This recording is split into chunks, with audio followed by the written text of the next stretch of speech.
Hello, everyone. This is Dan Gramza, and welcome to Gramza Market Studies for Wednesday, April 22nd.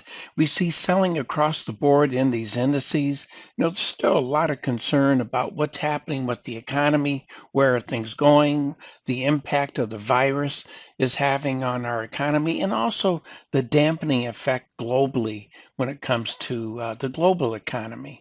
So we saw continued weakness.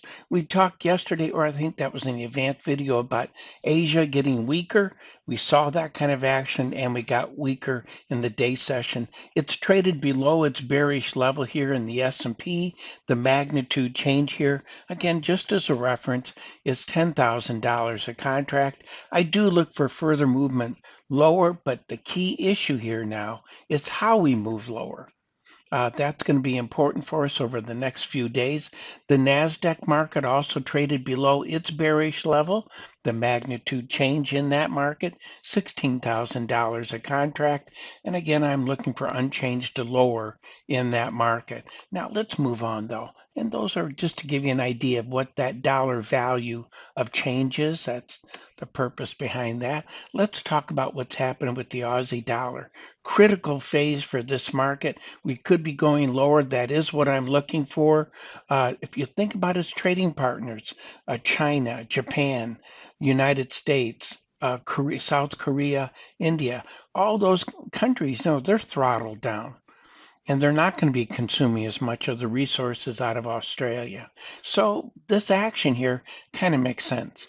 The issue now is how we move lower, just like with stock indices. So I do look for further movement to the downside.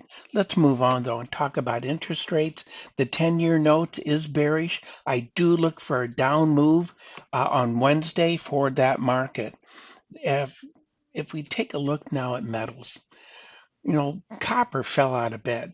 That makes sense. If China consumes 48% of the copper and they're not there to consume it all, some weakness here does make sense. But it also bouncy. These are cheap levels. Somebody came in to buy it. I don't look for a big move to the upside, but rather an inside day on Wednesday.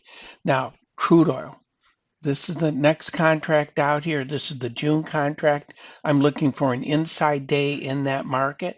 Nat gas also backed off, and we're looking for further movement to the downside in that market as well. We take a look at what's happening with the wheat market. Inside day is what I was looking for. Inside day is what we have, and I'm looking for more of the same on Wednesday. And that concludes today's market studies. Thank you for being with me. Look forward to being with you again. And as always, stay well and take care.